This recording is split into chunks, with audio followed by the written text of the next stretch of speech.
Broadcasting live from the Business RadioX studios in Atlanta, Georgia, it's time for Atlanta Business Radio, spotlighting the city's best businesses and the people who lead them.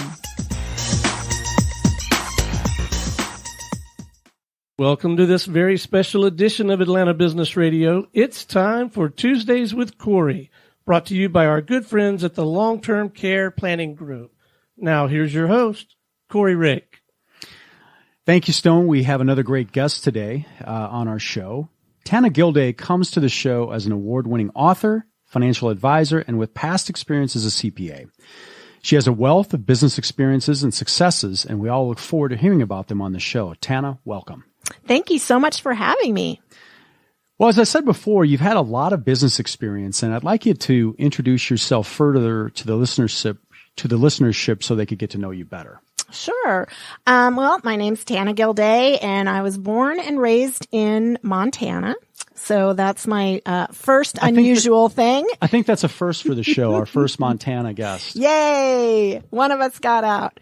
Montana was a great place to grow up, great place to go to school. Really, really good CPA program there. I passed the exam. But the joke was get a really nice car and a P.O. box because they audited every bank. The big firms audited every bank in about 5 states. And if you look at that part of the map, that's a really big area. So I wasn't that excited about staying there. Had some close family friends move to Atlanta with IBM, and I said, hey, I'll go to Atlanta and try my luck there. So from Montana to Atlanta. Yep. We're not talking about just going to like Peachtree City to Atlanta. That's a hike. That's a hike. And where did you go to school? Montana State. Okay. Montana State University. Yep. So graduated, got a job in September with KPMG, which was Pete Marwick, sure. Maine at the time, or Mitchell at the time, and became Maine and became KPMG. Had a job starting in January of 87. And in November, the previous November, the close family friends moved. So I came to Atlanta with a job and found an apartment and never looked back. Tell us what you did at KPMG and what your experience was like there. Yeah, I started in their audit department. So there was a big group, they kind of hire recent graduates, big group. It was very fun, happy hours, a lot of people my age. We did a couple weeks of training. And then I started doing corporate audits. So I was with them for 6.5 years, rose to the level of manager, before I got married, had a baby, and left and went to work for MCI. So I was in operations management, ran their accounts payable department here in Atlanta. And I thought I would take this operations job as a means in and then boot over to the accounting department. But I loved operations. It was really invigorating. There was a lot of things that needed to be done. The technology was way behind. Loved the group and creating the team. So I was with them for several years until they said, hey, we want to make you a director and move you to Washington, D.C. And I said, yeah, I don't think I want to. Let me think about that. No. No. Right? Love the director part. Don't want to move to D.C. So left, stayed home. How long were you at MCI? I was at MCI from 93 to 96 and had 3 kids at the time. So decided I would stay home, was pregnant with the 4th. So I had 4 kids in 5.5 years. So it was pretty busy. Stayed home. That's kind of an understatement. It was definitely an interesting time. And when I made the decision to stay home, I think I didn't know myself very well. What do you mean by that? Well, I was envisioning sitting on the floor playing blocks with my kids, singing songs, and being really fulfilled in that role. But that's kind of not the type of person I am. So I quickly became a Girl Scout leader, a room mom, a PTA volunteer, created the school calendar, and I was just up to my ears volunteering. You don't strike me as somebody that would do very well sitting stationary. No, I really couldn't. And I loved my kids and I loved 3 minutes of sitting on the floor playing with them, but the all day, every day, not being engaged, not, achieving and having spreadsheets and interactions with adults and that kind of thing just wasn't my personality. It's great for moms that love that and that do well in that. I just didn't. So I volunteered myself to death for 6 years. And then said, you know what? If I'm working this hard, someone needs to pay me some money. I have done the volunteer thing, loved it, made a lot of great friends, hopefully did some good things, but was looking for kind of what was next. Yeah. And financial planning just fell in my lap, honestly. How so? I was on a tennis team with a lady who is now my partner's with the firm, his mother. Yeah. I met his wife at the tennis match, and she called me out of the blue one day and said, my husband's looking for somebody part-time for his financial planning firm. And I said, what's a financial planning firm? And started the conversation with him. That was over 14 years ago. He's now my partner. And so I was with, at the time, Compass Financial Consulting, I was the third person in the door. There were the 2 guys that started the company.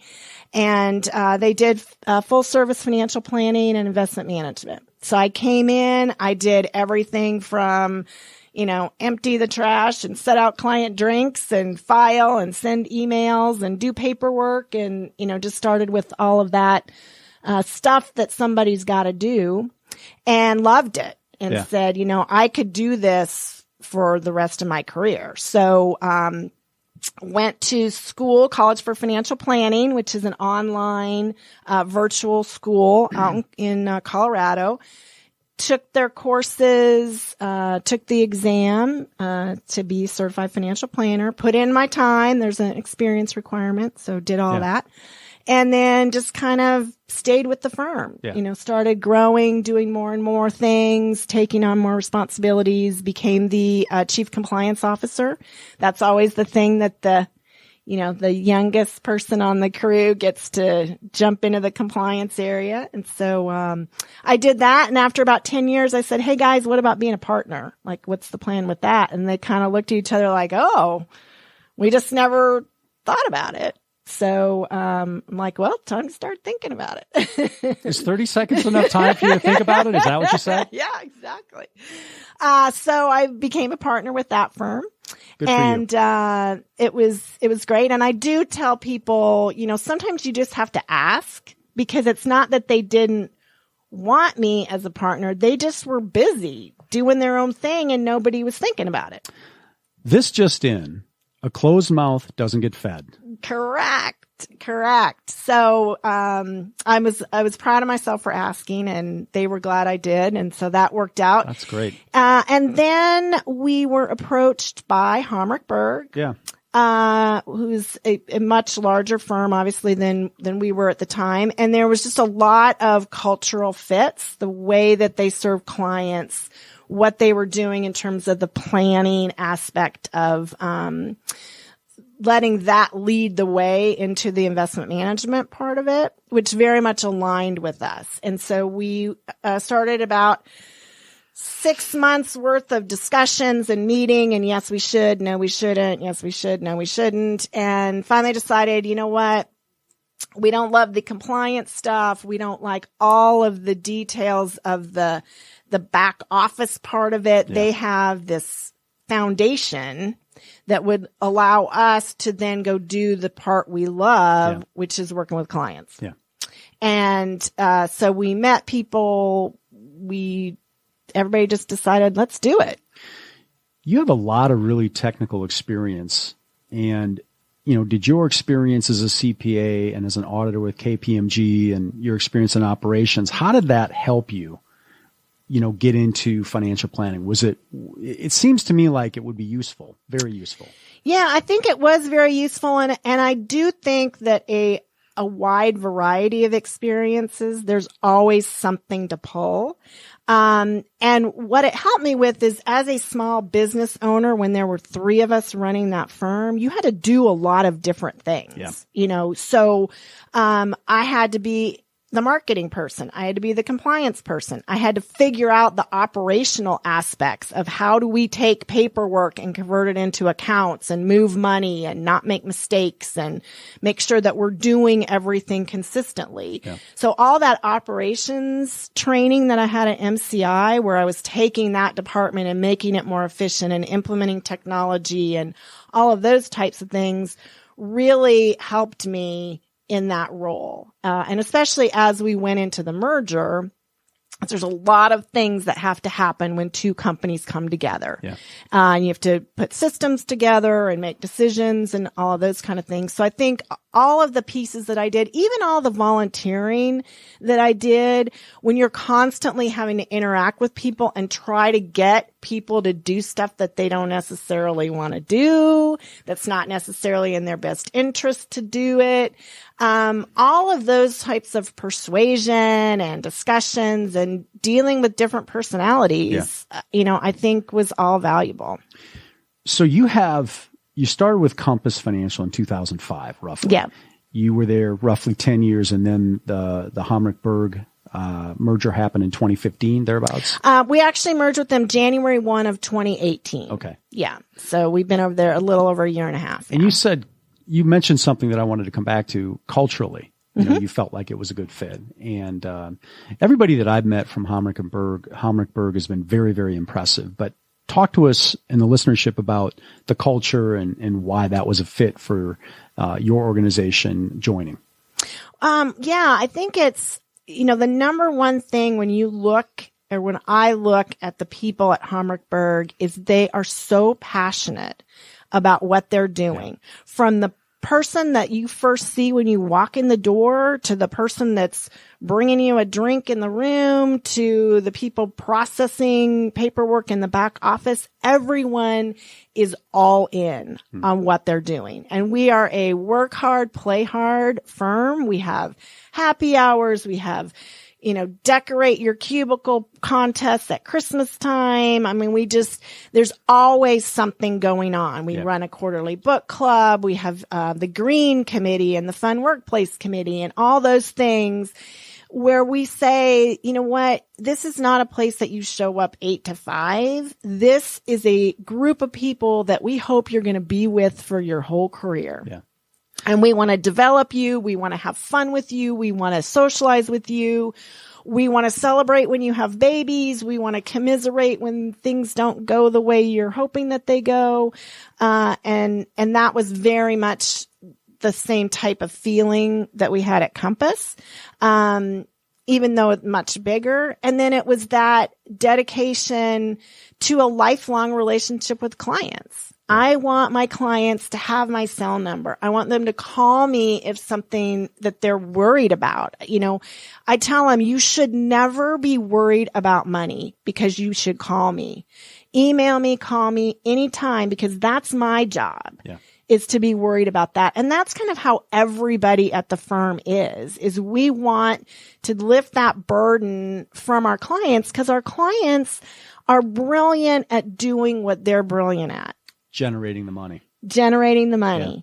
And so we have to be the ones supporting them, freeing up their time and energy so that they can go be brilliant, give their gifts to the world, and let us take care of all of that stuff in their financial world to make sure they get where they want to go within reason and help make it as easy as possible because financial lives are very complex now, very complex.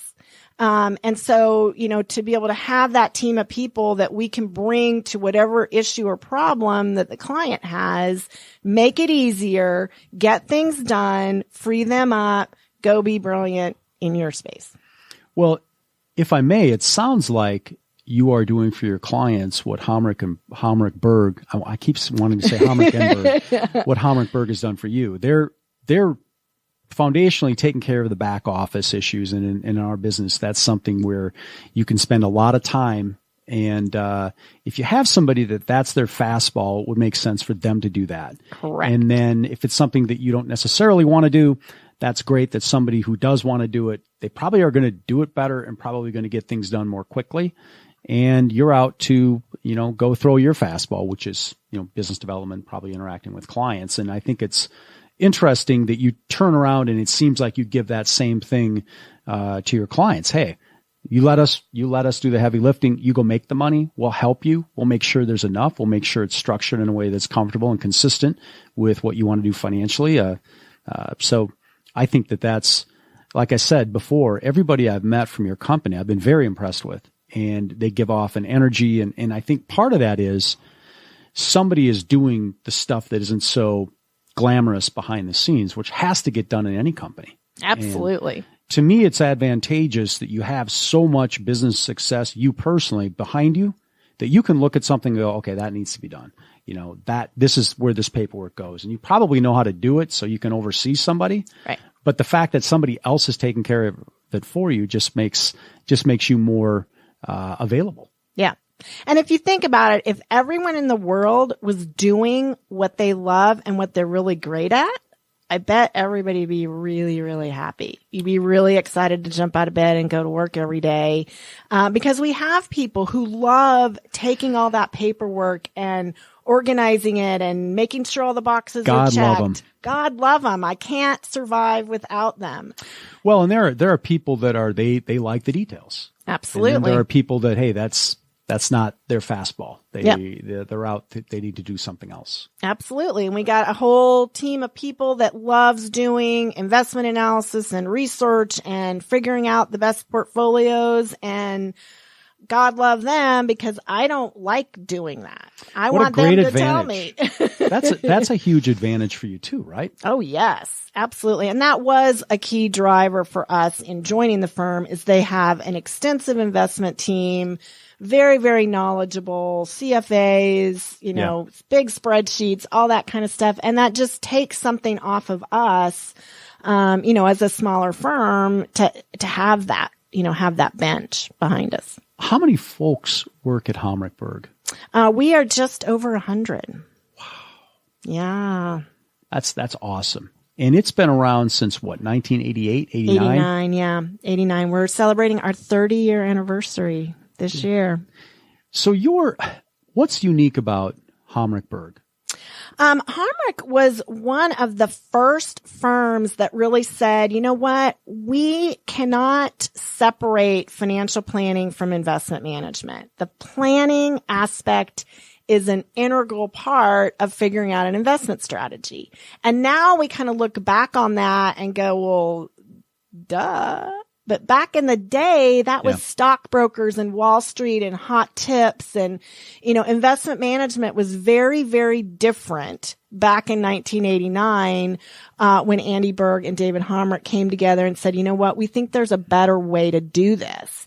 And clearly they've done that. Clearly they've done it. They hit on something that was, very important to people and just made sense. Yeah. Of course, you need to know what's the money for in order to structure the right type of investment strategy, get the risk right. Nobody on TV talks about risk in investment portfolios. You mean they don't tell you the full story on TV? No, really? Oh, shocker. All we care about is the return, Stone, did you know that? You don't get the full scoop on TV? Really?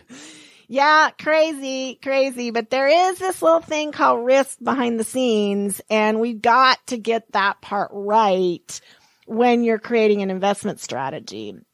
And so that's why the planning part is so important, to make sure we're aligning all those pieces, make sure we're protecting. If you don't have the right insurance, it doesn't matter what your investment portfolio is doing, because it can be wiped out overnight. If you don't get that right, if you don't have your estate plan in place, then the wrong speeding car can really, decimate your plan. So it's all of those pieces that have to come together holistically, to create the plan. And I think when we get everything aligned, then people have a peace of mind that, hey, I got all my ducks in a row.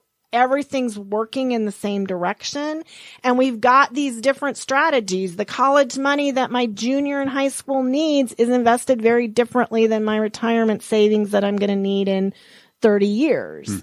But we've got it earmarked. We've got things tagged for where they go and what goals. And it makes decision making easy. Hey, I want a Ferrari. Okay. Are we sacrificing retirement, the lake house, or your kid's college education to get that Ferrari? Pretty easy. Great stuff. So it sounds like your firm really does a deep dive in getting to know the clients and getting to know them psychologically. Isn't that a big part of what you do? Getting to know the clients, what their perspective is on money, what fears they may or may not have, aside from knowing what the money's for. Right. Isn't that important to know kind of how somebody views money? Absolutely. And one of the first things I take my clients through is their money story. Every interaction you've had in your life with money, every message that you got from somebody that was important to you is creating this money story. It's creating an idea that money's easy to get or money's hard to get. Money's easy to keep, money's hard to keep. You can't save, you can't invest, we'll never be rich. All of these impressions create the underlying beliefs that you have about how the world works, how you work. We're not the kind of people that start their own business, or we are the kind of people that start their own business. All these messages.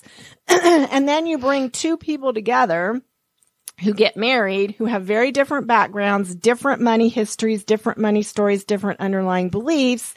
And now we're trying to create a shared vision with a third person in the room. How do you do that? Well, it's just unpacking what are you afraid of? What are your earliest memories of money? What are your regrets about money? What's the best thing you ever did with your money? It's trying to understand those things. Where do you as a couple collide over money? Is there the spender-saver dynamic? Couples collide over money? I've heard tell that every once in a while. I'm asking for a friend. Every once in a while, there are differences of opinion around money and how it could be used. So it's just trying to get to that in a safe way that says, you know what, there's no right or wrong. There's just everybody's got a different story. And if I can understand your story, then I can help get over some fears maybe. There's a lot of women have this bag lady fear, like I'm going to be a bag lady. Okay, well, let's do some things today to reduce the risk that you're going to be a bag lady or a bag man. And so it's understanding those things, trying to take action, because we know the biggest killer of fear is action. And you take smart action, that gets rid of fear because you're doing the things. It doesn't mean you could never lose everything. But if we do a lot of good things now, the likelihood of that happening, gets reduced. It seems to me that at Homrichberg, you guys do a lot of training and you do a deep dive and you really get to know folks before you do anything. Absolutely. And that to me seems so important because you've got to, as the advisor, it seems to me that you have to know, okay, well, here's how this client is going to think about this when we bring this up. Here's how this client's going to view volatility. Here's how this client is going to view the political climate and what's going on now. And I think that that's really, really helps you be in a position to really help the client. And it is. And because a lot of times they don't know what they need, right? When they come to you. Absolutely. And you hear all the time, well, my buddy's getting 20% from his advisor. My portfolio should be doing this. I should have this, all of these things that we get these messages all the time. And it's like, wait, let's just focus on where you are, what you have, what you want, what's going to make you feel safe and secure and moving on your path to financial security. And let's not take any more risk in the market than we need to take in order to help you achieve the things you want to achieve. And be realistic. I've had people say, well, I want to get 20% on my money. Well, you're going to nobody else wants that. But you take a risk tolerance that says that you can't stand to lose 10%. Well, if you want high reward, you have to take high risk. Yeah. And I'm not saying we need to take high risk or we want to take high risk, but we've got to match up. What are you willing to lose on the downside in pursuit of the upside. So we've got to marry that emotional risk tolerance with what does the math say you need to be saving and you need to be earning on your portfolio to help you get to your goals. And it's trying to bring those things together in a rational conversation so that you understand if you're not willing to take high risk and the math says you don't have to take high risk, then the return is going to be a little lower. We're going to be very diversified. We're going to kind of be slow and steady to win the race instead of trying to bolt out of the gate and get these, big returns. People that call and say, hey, what kind of return can you get me if I let you invest $1 million? I'm like, none, because I'm not built to do that. I'm not built to probably not the right client for you anyway. No, that's not the right client. I work well with people who want to develop a plan, who want to create a strategy from getting from here to there, and want to be prudent about the way that we do that. And, every action is based on aligning with what you're trying to achieve. And things change. Absolutely. 100%. What you wanted last year or 5 years ago is different than what you want this year, which will be different in 5 years. I think that's the other value of having an advisor that you work closely with, is that I love when my clients pick up the phone and say, hey, what do you think about X? And we can talk about it and I can ask some questions. Where's this coming from? What's changed from last time we talked? What's going on? Yeah. And we can process through these things. And if it's like, you're ready to start a business, awesome. Let's get things aligned to support you in that dream. If that's the new direction we're going, then let's get the ducks lined up to move in that direction. And I love that. I mean, it happens all the time. People's plans change. Opportunities present themselves. And that's the other value is if I don't know the answer, I have 20 plus other partners who have decades of experience working with various kinds of situations. Well, the right client isn't going to care that you don't know all the answers. They're going to want you to find it. And then you just say, like what the rest of us do. Hey, I think I have a firm handle on the idea. I want to clarify a couple things and I'll get back to you by this time. Yep. And advise and get clear on that. So from knowing you, there's a high energy. There's, you clearly love what you do. You've clearly got a lot of success behind you. How important are relationships to you? Relationships are the most critical thing in the world. Relationships, personal relationships, with family, but the relationships with the people at the firm are especially important. I mean, that's part of why we merged, is we felt like everyone we met was like-minded. They were high energy. They were enthusiastic and passionate about what they were doing. And we can build off that energy together. We can solve problems together.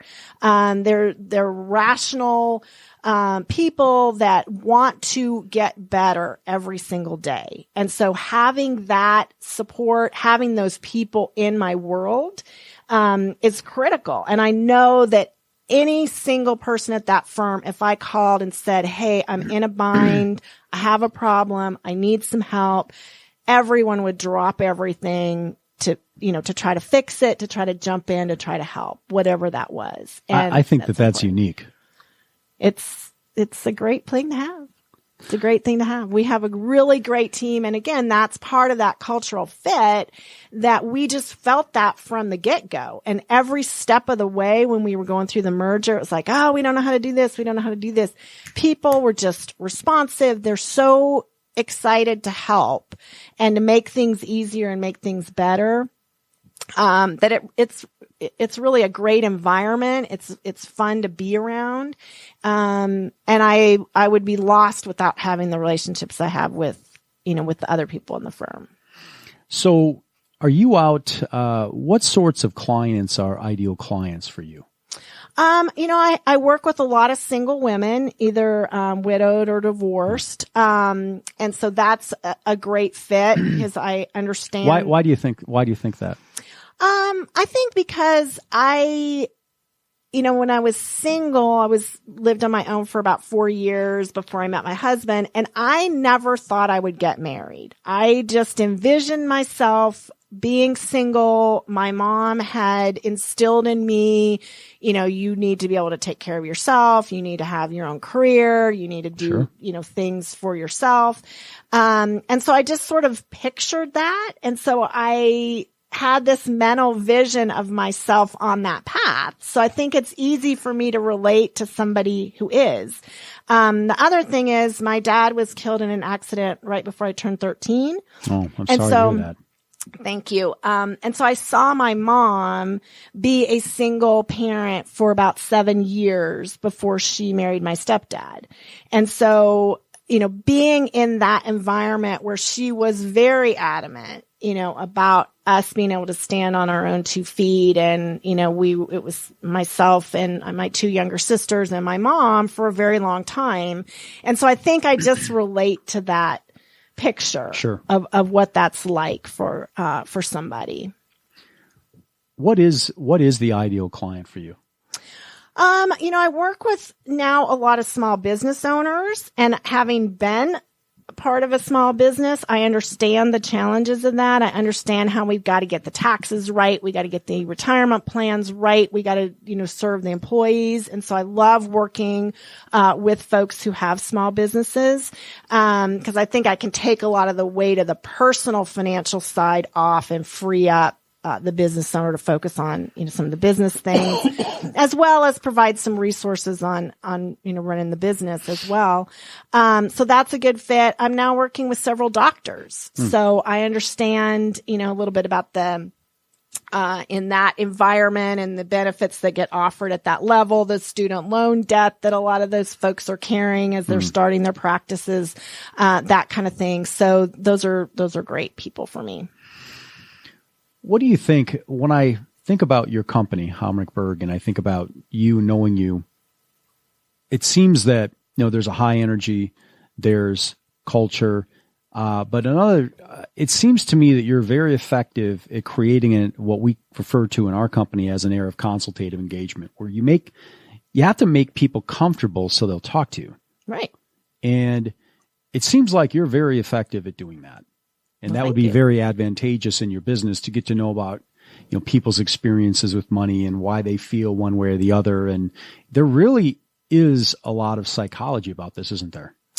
Well, there is. And I think some of it is because I didn't start out as a financial planner, and I did make a lot of mistakes with my own money. Yeah. No one else has done that. Hopefully I convey this sense that there's no judgment. I've overspent. I've carried a big credit card. I've had too much debt. I've had too little savings. So I get it. I get how things happen, and I never want to convey that there's some sort of judgment or somebody's looking down their nose at somebody. Oh, that's the worst thing. I concur 100%. You are where you are. Yeah. And it's just, circumstances bring you here. There's been a lot of things that I planned for certain things to happen and they didn't happen. And it's like, oh, crud. Now look at the mess I'm in.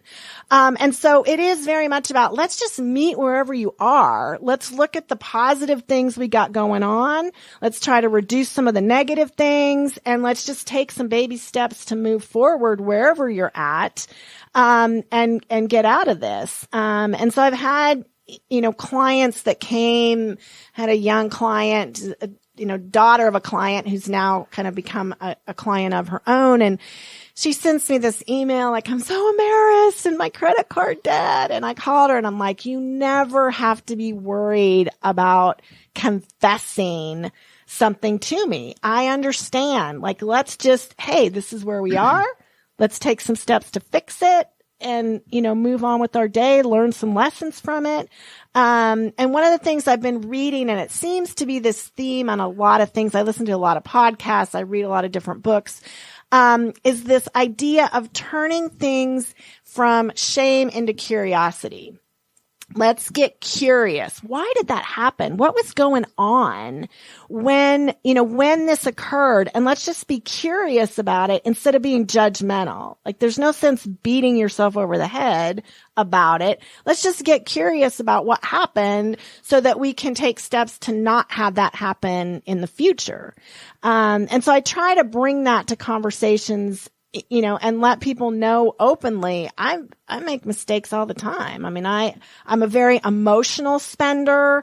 Dropping kids off at college, man, I went in that college bookstore and out I come with a couple $100 worth of t-shirts and mugs and pencils and that's an emotional response. I'm leaving you, my kid. I got to take something back home. Interesting. It's not a rational one, but I am emotional around money. And I could go on and on about my own money story. I've done extensive personal work around my own money story and history and why I'm emotional with money. But I do tend to get caught up in the moment.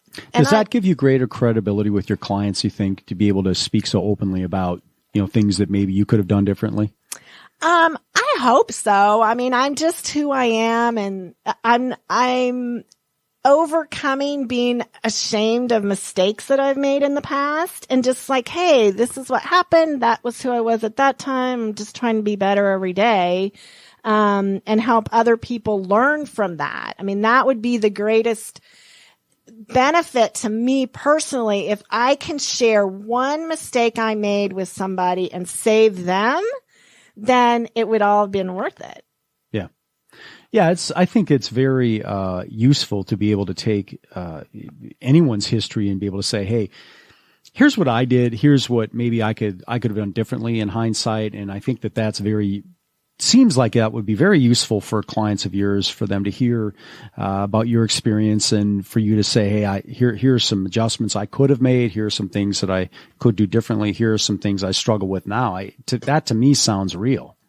Well, I'm just a real person that makes mistakes and tries to get better and not do it again in the future. So you have a husband and 4 kids. Yes. How old are your kids? My daughter is 26, and then I have sons who are 24, 22, and 21. Older. Yes. So what do they do? My daughter is a paralegal for a law firm in New York City. She lives in Brooklyn. My oldest son graduated from the Art Institute. He is a sound engineer, and he's currently trying to launch his career with recording studios. So he works for 3 different recording studios here in Atlanta, working with artists to make music, and he writes his own music and does all of that. So that's a very interesting path that's not in my wheelhouse in terms of advising.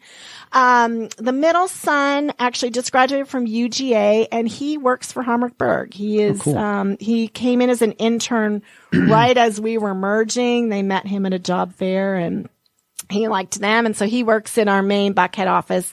I'm primarily out at our Cobb office. So I didn't have anything to do with him getting hired there. What does he do? He's in a financial planning group. So he's an associate, and he came in, and he's working on his CFP, doing the coursework and looking to take that exam pretty soon. So he is on his path. And then the youngest son is in Statesboro at Georgia Southern. He is an electrical engineer. He's a junior. So very, very different kids. As soon as I figured out what worked with one of them, I could scratch it off the list because I wasn't going to work with any of the other 3. Well, how did you have all the success that you had professionally and yet have any kind of balance? Because it seems like you had more than a few things going on at home with 4 kids. Well, I have a fantastic husband. And what does he do? He is a fundraiser. He works with our fund, and they do email fundraising for sports teams. Because if you don't know this, the high schools give you a field and a coach, and the booster club pays for everything else. Yeah. for their sports teams. So the money has to come from somewhere. And so this is one option for fundraising. He was a president of the Lassiter Touchdown Club and got very involved with the guy that was running the R Fund fundraisers and started doing beta testing for him and being a reference and yada, yada, yada. And pretty soon he's a rep. So he's a resource to help athletic teams get money for their program. Yep. Instead of selling cookie dough or wrapping paper, you just email grandma and say, we're trying to raise money for our football team. And grandma's pretty much going to write a check if she can. So do they do other fundraising efforts for things other than athletic teams? He's mostly athletic teams. Every once in a while you'll get some charity-based teams, but for the most part it's like marching bands and sports teams, cheerleading, that kind of thing. Yeah. How long has he been at that? Gosh, he was a consultant with his own company for a number of years, and he kind of crossed over, I would say 6 or 7 years ago, to where he was doing our fund full time. So we recently moved, and we've got this little was a little shed in our backyard that we converted into his office. So he commutes. Oh, it's not a she shed? It's not a she shed. It is our fund world headquarters. So he gets to walk out the back door and work from the shed where he looks out and sees the family of deer that live behind our house and all that kind of stuff. But he was a great husband, still is a great husband, and a great father. Thank you for clarifying that. For all of us husbands out there, it's still is. You got to throw that current status moniker in there. But he was an all-in dad. I mean, it was never like he wasn't equally helping with the kids and with whatever needed to be done, and that's good. Cooking dinner and cleaning up and throwing in laundry, and we kind of attacked it from both sides. You had to sort of corral the kids, but I pretty much had a saying when the kids were little, and that was get up, start moving, because you just had to go. You just got to go do stuff. No other mom says that, I don't think. So I've always had a lot of energy. I always have a lot of things that I want to get done and to do, and I'm pretty organized. And so I just jump in. Well, I think if you have the experience as a CPA, the experience as in operations, it lends itself to being deliberate and systematic and methodical, and it lends itself to organization, which in our line of business is really, really helpful. Oh, absolutely. I had checklists. I had the homework supply closet at the house. I had my laundry system. I had bins in the car so that if we were eating on the run, we had... What's in the bins? Well, you had your homework bin. So you had... No, I mean, I don't care about that. I care about what's in the eating bin. The eating bin. The food bin. The food bin. Well, you had to have granola bars and napkins and wipes, salt and pepper. This is in your car. It was when the kids were young. Oh, okay. You don't have anything for you in there now? No, it's a long drive back to Cobb County. No. Now I'm good. I can make it all the way without needing a snack. But my kids played football, baseball, basketball. My daughter was a competitive cheerleader. Okay. So my youngest son never took a nap in a crib. He was always in a car seat, a playpen. We were always at a ball field somewhere. We had change of clothes and coats and blankets, and my car was like the rolling house when the kids were little. And my husband would be like, oh my gosh, there's so much stuff in here. And I'm like, listen, I need every single one of these things because, I get home for like 15 minutes in the afternoons, once the kids are go. And it was fun and it was interesting and it was exhausting. And we just kind of made it happen. Yeah, it sounds like that. It sounds like you have a great relationship at home, and I'll bet that makes you even more effective out there, doing what you do on a day-to-day basis. If my husband was not the bedrock of the family, just so dependable, so able to count on him and just always willing to support me in whatever crazy idea I have. He's, had to construct homecoming floats. He's had to run fall festivals.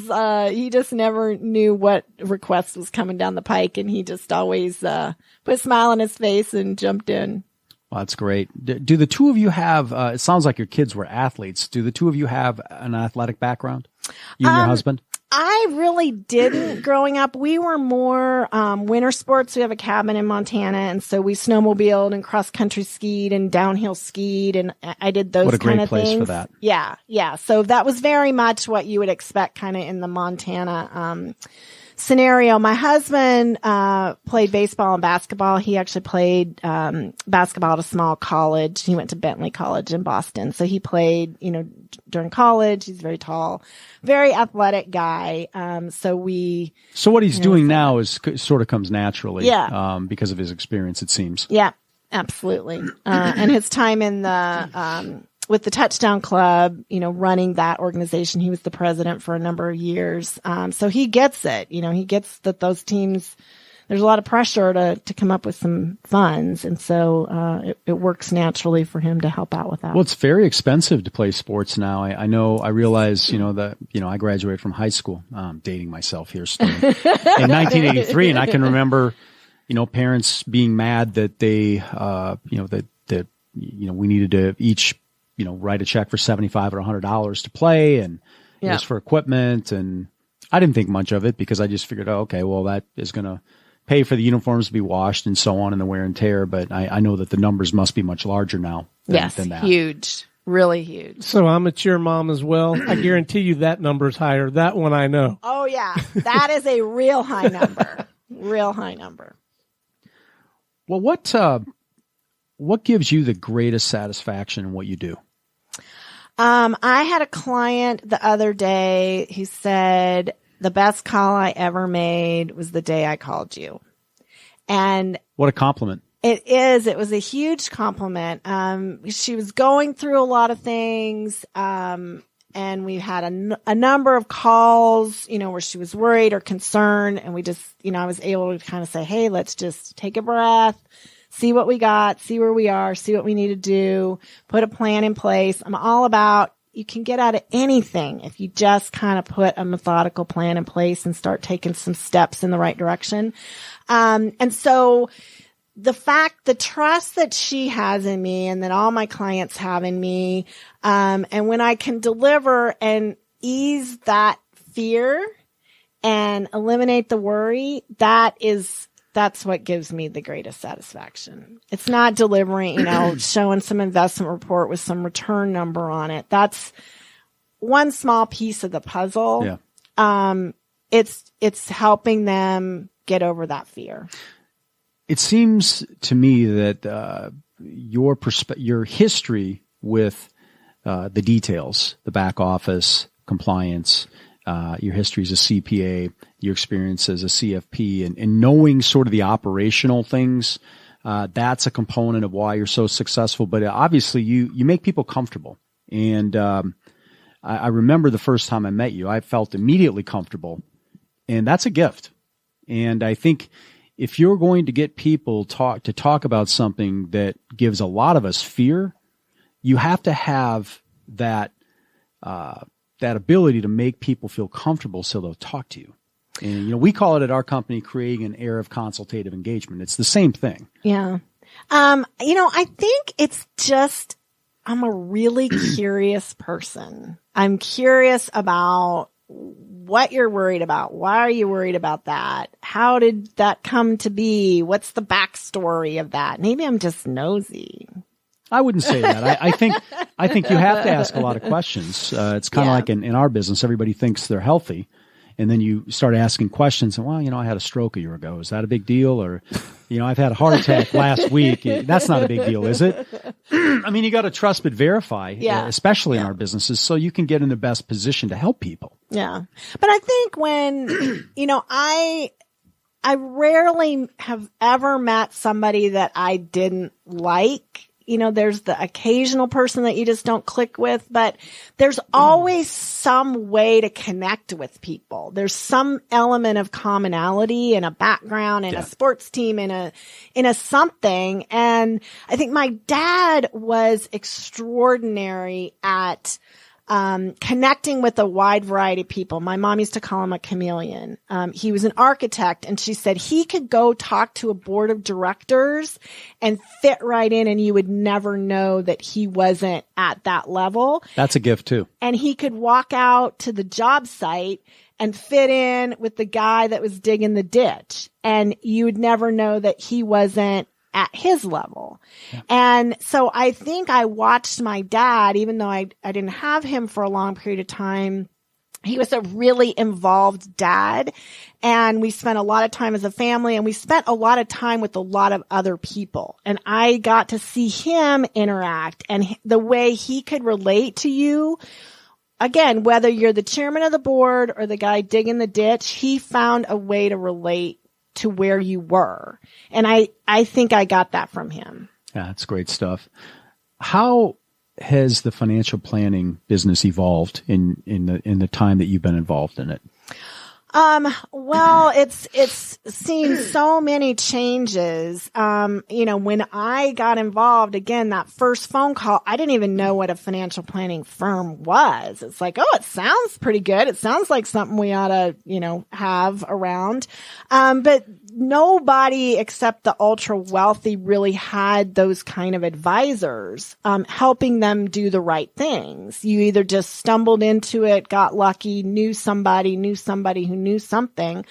And so that shift to this is a commonplace thing, and most people need to have these types of advisors, that can look holistically at what you've got going on and give you some objective advice about a direction that you should go that's going to work for your situation. Yeah, game plan. Yeah, you got to have a game plan.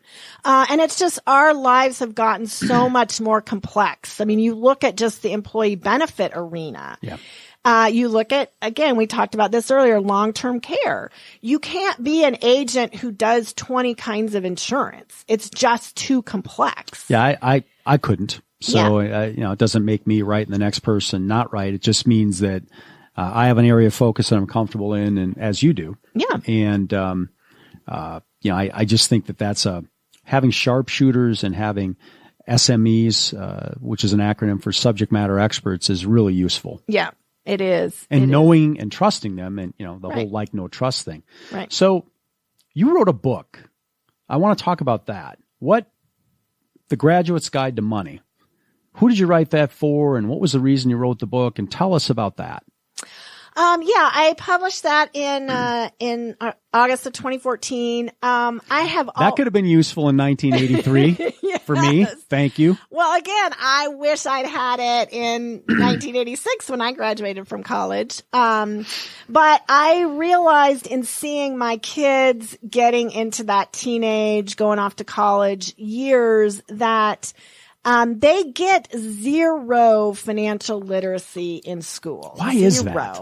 I don't know. We need to lobby somebody somewhere to say that this has got to be a curriculum. I heard a vote to drop geometry and pick up. It's got my vote. So I'm not, people who love geometry don't write to me. That was a joke. But we do need to get some financial literacy. And the issue is if you Google budgeting or investing, you will get 10 million hits. And that is not helpful. Because where do you start? How do you know who to trust? We all know now the internet is a great thing, but it's full of a lot of garbage as well.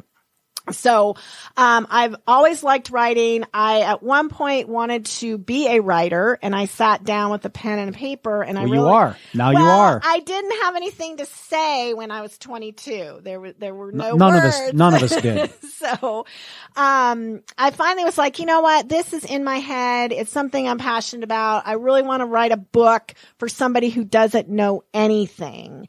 And so it was geared for those people, kind of kids coming out of college that are just getting started. What are these tax things that are being taken out of my paycheck? And what about insurance? And what's deductibles? And who needs a will? And all those kind of things. And then the big thing is, I will throw myself under the bus as a naive 20-something-year-old that invested my 401k in guaranteed interest in 1987. At least you were doing it. So yes, I put some money in there, but I did not invest it because I was afraid and I didn't know anything about investing. Yeah. And so I wanted to give people, the investing chapter was the hardest one for me to write because I wanted to make it accessible enough for people that you can get started. You don't have to know everything to get started investing. And of course, it is a very different investment world today than it was in 1986 or 7 or 8, when we didn't really have access to all that information. But now we have this overload of information. Mm-hmm. And so I was trying to kind of whittle it down to say, how do you think about investing? How do you get started?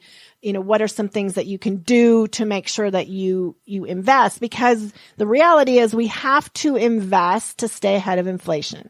That's just the reality of the world. You don't need 20% a year, but you got to stay in front of inflation or you're just losing purchasing power. And so I wanted to try to explain that. I wanted something that I could hand to my kids and say, I can't pour what I know or what I've experienced into your head, but I can write it on this piece of paper. And if you choose not to read it, then that's on you. I've tried. And my son, who is now at Hammerberg, did confess to me the other day that, he said, Mom, I hadn't read the book until recently, but I started thumbing through it and it's really not that bad. That is high praise from your kid. Yeah, it's funny. I having been there myself, it's funny how much smarter your parents get as you get older. Yes. But this book also, I run across a lot of women, and it's not necessarily always women, but women who have delegated the money stuff to a spouse. Sure. And now all of a sudden it's in your lap for whatever reason. And it's hard to get started learning something. So maybe you're not graduating from college. Maybe you're graduating from dependence to independence, from not knowing to knowing.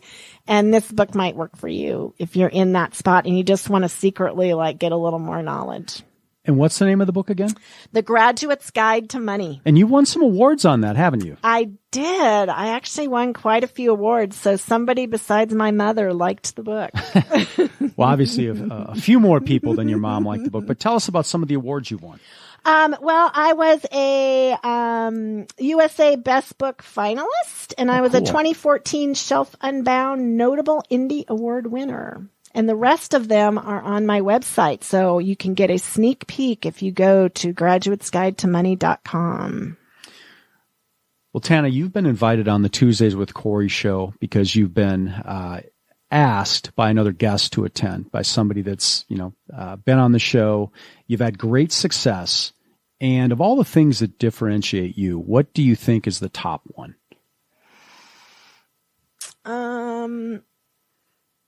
I think for me, it's just all about the client and what can I do to make things easier. I have gifts that I'm trying to bring to the world. My clients have gifts that they're trying to bring to the world. And if I can lift some burdens off them to make their financial lives easier, then they can go be better at what they're supposed to be doing. And I think because I'm so passionate about doing that and helping clients for the long haul, really understanding them, helping to ease those worries, ease the burden of, managing, growing, and protecting their wealth, to free them to go be spectacular. It seems to me that you have a lot of great traits. You're caring, you have high energy, you're doing what you're supposed to be doing, you have great experience, great expertise. But it also seems like you have very much a servant's mentality toward the relationships that you have. Like you're interested to know how you can help them. That's kind of what you've given off to me in the time that I've known you. Well, I appreciate that. I think that we're all here to do the best we can and help one another. And I've gotten a lot of help and support in my life from a lot of different directions. And it does make me feel very good and useful and purposeful if I can provide that help and support to somebody else. Yeah, you've had tremendous experience. Do you still get back to Montana to ski and snowmobile and... I don't go back there a lot in the winter anymore. Wonder why that is. It's really cold there. Probably for the same reason I don't go back to Minneapolis where I grew up. But we do try to get back, usually once a summer, we get back. And, my mom went through cancer a few years ago. I was able to go and work from Montana for, 3 or 4 weeks. And I'll bet she really her. appreciated that. Appreciate and hey, you're a pest, you're making me do all these things I don't want to do. No, but we had a really it was a great time. I'm very fortunate that my firm was really supportive of that, and the technology obviously supports, kind of being able to work anywhere. So some things like that I've had the opportunity to do, and I love being back in Montana. I love being up at our cabin. It's a beautiful place. Well, Tana, you've had a wealth of success and experience, and what advice would you give your younger self if you could do it? Be bold. Be bold. Don't hold back. And for heaven's sakes, quit worrying about what other people think. Yeah. And I would write those on a poster for the Tana of tomorrow and next week and next month, because we all need to own who we are. Yeah. And embrace that, be the best you that you can be, and go out and do what you're meant to do. And we cannot do that if we're worried about the critics. And I just have been reading, Dare to Lead by Brene Brown. And one of the quotes that she starts the book with is the Teddy Roosevelt quote about the man in the arena. And the credit goes to the man in the arena who's sweaty and, blood on his face and all of those things. That if you fail, at least you dared greatly. And that's what we got to do. So your place will never be with those timid souls that know neither victory nor defeat. Actually, that's my favorite quote. That is a great line out of that. And I should have that whole quote memorized because it's so powerful. It's so amazing. And getting good quality feedback is important. And if you're a person that gives someone else that good feedback, that's awesome. That's different from sitting above and ridiculing what the person in the ring is doing. There's no room for that. There's no room for that. And if you could do it better, you should be in the ring doing it. Exactly. But we all got to go out there and dare greatly and not worry about getting bruised up. And the other thing I would tell my younger self is to fail more. If we can change how we view failure from this, and again, this is borrowing from Brene Brown, this shame-filled event that we're not good enough, and get curious about it, that says, hey, let me break that apart and see what happened, see what went wrong and what could I have done different, and let me learn something about this. But encouraging failure, almost rewarding, because that means you're trying. Yeah. I mean, people that ski say, if you didn't fall today, you weren't pushing yourself. Yeah. And that's how we need to view more of, failures in business or school or going down the wrong path or whatever. It's just part of learning. If there was a young lady that wanted to follow in your footsteps, what would you tell her? Go for it. We need you. We need you badly. Young men too. The financial planning profession started in the mid-70s, and the people that started that are getting older. And there are not going. Thank you for that. Hey, I'm right there too. I'm mid-50s. I'm not going to be here forever. I am. Good. Excellent. Keep on going. But the profession needs you. The world is recognizing that this is important stuff. And if you have a passion for helping others and a gift for, the numbers and, hey, this stuff really makes sense for me. It's not hard for me. I get it. then jump in. There's a lot of online schools. There's in-person schools. I actually teach at Kennesaw State has a CFP program. I'm one of the instructors there for a couple of their classes. So go get the education, try it out, take the CFP. Jump in. We need you. Well, Tana, you've had a lot of great business experience and success. And if the listenership wanted to get a hold of you, how would they do that? Well, you can find me on the Homrichberg website, which is homrichberg.com. My email is Gildea, Gildea @homrichberg.com, or you can reach me through my website, graduatesguidetomoney.com. Well, Tana, you've been a great guest. Thank you for being such a great guest and continued success. Thank you for being on Tuesdays with Corey. Thank you so much for having me. I really appreciate it.